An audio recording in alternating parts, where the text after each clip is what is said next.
देखिए इस सरोवर में स्नान करो, 5 सीटें अपने ऊपर जरूर डालिए।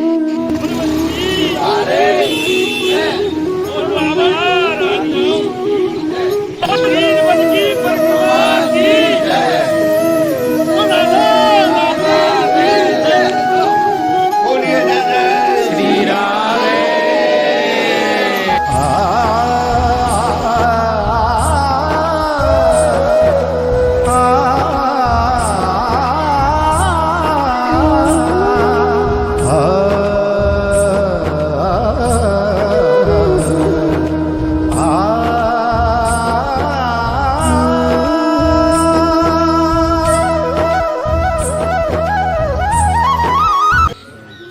और ये बंसीवट जो है उनकी लीला स्थली है। यहाँ महाराज हुआ था, राधा रानी का विवाह संपन्न कराया। तो देखिए यहाँ देखिए राधा कृष्ण की के जो विग्रह हैं वो तो हैं ही, साथ में ब्रह्मा जी देखिए उनका विवाह संपन्न करा रहे हैं, विवाह पढ़ रहे हैं।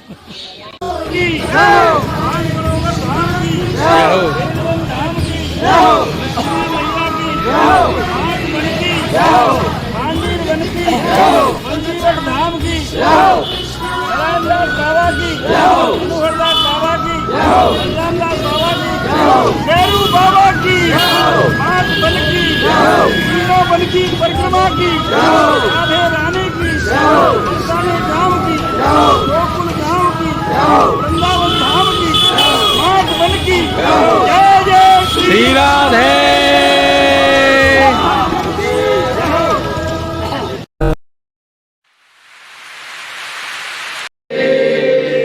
श्यामा श्याम। देखिए द्वापर में भगवान कृष्ण का अवतार हुआ। द्वापर में यमुना किनारे बंसी वट पर महारास हुआ। महारास में प्रभु श्याम सुंदर और राधा रानी सिंहासन पर विराज रहे थे। महारास में अनलिमिटेड गोपियां, अनगिनत गोपियां भाग ले रही थीं। उनके पैरों में पायल और घुंघरू बंधे थे।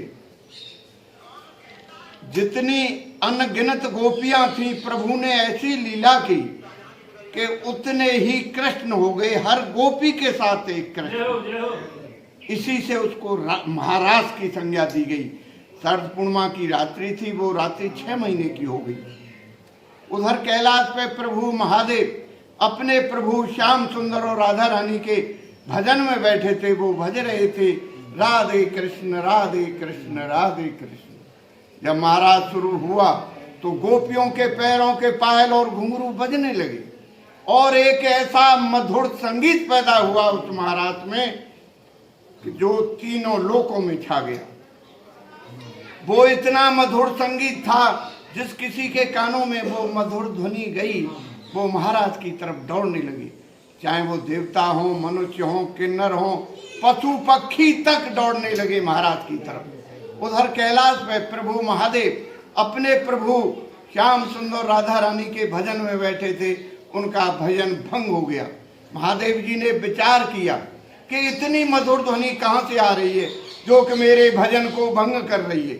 तब प्रभु महादेव ने अपने विवेक से पता लगाया तो उनको पता चला कि ये तो यमुना किनारे बंसी वट पर महाराज हो रहा है और मेरे प्रभु सिंहासन पर विराज रहे हैं।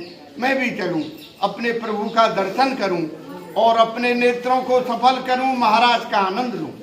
माता पार्वती और प्रभु महादेव कैलाश से उसी क्षण चल दिए और उस जगह आए जहां महाराज हो रहा था। वहां महाराज के चारों तरफ 2 गोपियां पहरा दे रही थी, ललता और विशाखा। माता पार्वती उस महाराज में प्रवेश हो गई और प्रभु महादेव जैसे ही प्रवेश हो रहे थे, जो पहरा दे रही थी गोपियां, उन्होंने उनको रोक दिया और कहा महादेव जी से कि देखो प्रभु, आप तो पुरुष हैं, आप इस महाराज में प्रवेश नहीं कर सकते, क्योंकि इस महाराज में सभी गोपियां जनानी हैं। पुरुष अकेले प्रभु श्याम सुंदर हैं, दूसरा पुरुष इस महाराज में प्रवेश कर ही नहीं सकता। महादेव जी गोपियों की इस तरह की बात को सुनकर बहुत निराश हुए और निराश होकर के बोले, अरे गोपियों, मैं तो कैलाश से आया हूँ अपने प्रभु का दर्शन पाने के लिए और महाराज का आनंद लेने के लिए। आप लोग मुझे बच्चे, आप लोग मुझे कोई उपाय बताइए जिससे मैं भी प्रभु का दर्शन कर लूं, अपने नेत्रों को सफल कर लूं। गोपियां बोली देखो प्रभु बहुत आसान उपाय है, यहाँ पास में यमुना जी बह रही हैं, आप वहाँ जाइए और यमुना जी में स्नान करिए और उनसे प्रार्थना करिए कि हे यमुने मेरा गोपी रूप हो जाए।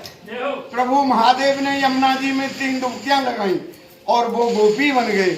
जैसे ही गोपी बने यमुना जी ने तुरंत प्रकट होकर अपना सारा श्रृंगार दे दिया। अब प्रभु महादेव गोपी बनकर सज धज कर जैसे ही उन्होंने महाराज में प्रवेश किया, प्रभु श्याम सुंदर की नजर गई उन पर, तो प्रभु श्याम सुंदर तुरंत सिंहासन से खड़े होकर के बोले आइए गोपेश्वरी, आइए गोपेश्वरी। बड़े आदर और सम्मान से गोपी बने हुए महादेव जी को प्रभु श्याम सुंदर ने अपने बराबर सिंहासन पर बिठा लिया। शंकर भगवान की जय। ध्यान देने की बात है, देखिए ध्यान दीजिए, उसी समय से प्रभु महादेव को गोपेश्वर महादेव के नाम से पुकारा जाने लगा। जब प्रभु श्याम सुंदर ने गोपी बने हुए महादेव जी को अपने बराबर सिंहासन पर बिठा लिया, इस बात से राधा रानी नाराज हो गई, मान कर गई और गोपियों से बोली अरे गोपियों देखो प्रभु ने आज क्या लीला की है, आज एक अनजान नई गोपी आ गई है, उसको प्रभु ने अपने बराबर सिंहासन पर बिठा लिया है, जहां हम बैठते थे उस जगह बिठा लिया और इस अनजान गोपी से प्रभु ने गोपेश्वरी कहा है। हम सब गोपियों की ईश्वर बना दिया इसको, इन्होंने हमसे तो गोपेश्वरी कहा ही नहीं कभी। इसी बात से राधा रानी नाराज होकर गुस्सा होकर नंगे पैर पैदल चलकर धीरे धीरे चलते चलते यहाँ आकर बैठ गई। अब आप समझिए जब राधा रानी महाराज में से हटी तो महाराज बंद हो गया। प्रभु ने देखा अरे यहाँ तो महाराज भी बंद हो गया, यहाँ तो हमारे राधा रानी भी नहीं है।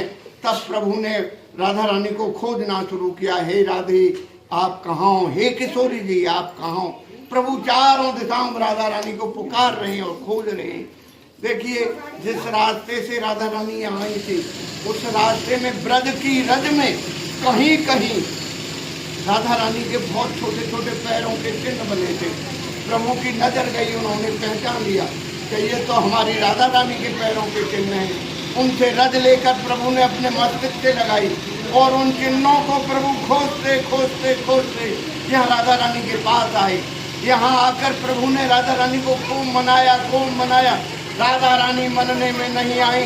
तब प्रभु सोचने लगे ये तो मनाने से भी नहीं मन रही है। तब प्रभु इनके पैरों में पड़ गए और पैरों में पड़कर कहने लगे देखो राधे आप गुस्सा हो गई, नाराज हो गई। वो कोई मामूली गोपी नहीं थी, कैलाश से प्रभु महादेव आए थे गोपी बनकर महाराज देखने के लिए। देखो राधे कोई अतिथि कोई मेहमान आपके दरवाजे पाएगा तो क्या आप उसका आदर सत्कार नहीं करोगी? अब आप अपनी गुस्सा छोड़ो और हमारे साथ चलो। राधा रानी बोली प्रभु अब मैं कैसे चलूं? मैं महाराज में से नंगे पैर पैदल चल करके आई हूँ, मेरे पैरों में छाले पड़े हैं प्रभु, मैं बहुत ज़्यादा थकी हुई हूँ प्रभु। प्रभु अब मुझसे नहीं चला जाता। तब प्रभु श्याम सुंदर बोले अच्छा राधे आपके पैरों में छाले हैं, आप नहीं चल सकती हो तो आप हमारे कंधे बैठ जाओ। जैसे ही राधा रानी प्रभु श्याम सुंदर के कंधे पे बैठने को होती हैं प्रभु अंतर्ध्यान हो जाते हैं। जब प्रभु अंतर्ध्यान होते हैं तो राधा रानी प्रभु की याद कर करके खूब रोती हैं, मेरे श्याम कहाँ गए, मेरे कन्हैया कहाँ गए, मेरे प्रभु कहाँ गए। और देखिए राधा रानी प्रभु की याद कर करके उनके आंसुओं से ये जो आप सरोवर देखते हैं ये राधा रानी की अश्रुधारा से सरोवर भरा हुआ है, इसी से इसको मान सरोवर कहा गया है। यहाँ राधा रानी ने मान किया और मान करने से सरोवर भरा है, इसी से इसको मान सरोवर कहा गया है। इस पूरे स्थान को राधा रानी मान सरोवर धाम सिद्ध पीठ कहा गया है। यहाँ प्रभु अपनी बंसी और मुकुट राधा रानी के पास छोड़कर द्वारका चले गए। द्वारका में जब कभी भी आपको सौभाग्य मिले वहाँ प्रभु का दर्शन करने का तो वहाँ बंसी और मुकुट का दर्शन आपको नहीं होगा, वहाँ सुदर्शन चक्र का दर्शन होगा। और देखिए ये बड़ी पवित्र भूमि है, तपस्या की भूमि है, प्रेम की भूमि है, भक्ति की भूमि है। जब कभी भी आप लोगों को यहाँ आने का सौभाग्य मिले देखिए इस सरोवर में स्नान करो तो 5 छींटे अपने ऊपर जरूर डालिए, आचमन करिए, अपने नेत्रों से जल लगाइए। ऐसा कहा गया है इस मान सरोवर में स्नान करने से, राधा रानी का दर्शन करने से मनोकामनाएं पूरी होती हैं और कलयुग के कष्ट और पापों से भी छुटकारा मिलता है। बोलिए जय जय श्री राधे, राधे, जय जय श्री राधे। श्याम श्यामा श्याम।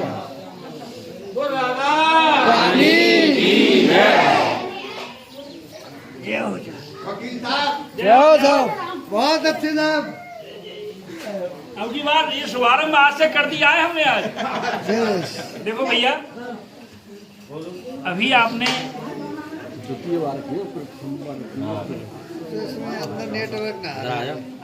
हमारे श्रद्धेय जो श्री राधा रानी के शरण में रहते हैं पुजारी जी से मानसरोवर और हमारी आराध्या श्री राधा रानी जी के यहाँ मान करके बैठने की कथा सुनी। उन्होंने अपनी कथा के अंतिम पार्श्व में एक बात कही है कि ये बड़ा सौभाग्य है हम ब्रजवासियों का कि राधा रानी बंसी बट से इस मानसरोवर तक पैदल चलकर आई थी। यह इस भाग में एक विशिष्ट बात जो उन्होंने कही है, जब राधा रानी यहाँ पैदल चलकर आई हैं तो उनके चरण इस ब्रजभूमि की इस ब्रजरज में पड़े हैं और उस मार्ग को आज आपने ब्रज परिक्रमा में शामिल करते हुए अपनाया है। उस मार्ग पर आप पैदल चले हैं, ये आपका बहुत बड़ा सौभाग्य है कि आज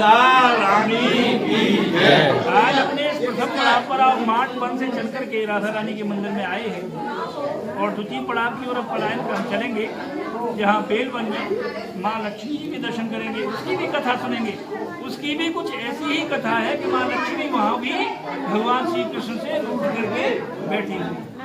जिस प्रकार मान करके राधे रानी यहाँ आई थी बंसीवट से चलकर, उसी प्रकार माँ लक्ष्मी की कथा है, उसे आप बेलवन में जाकर सुनेंगे, जो हमारा दूसरा पड़ाव होगा यात्रा का।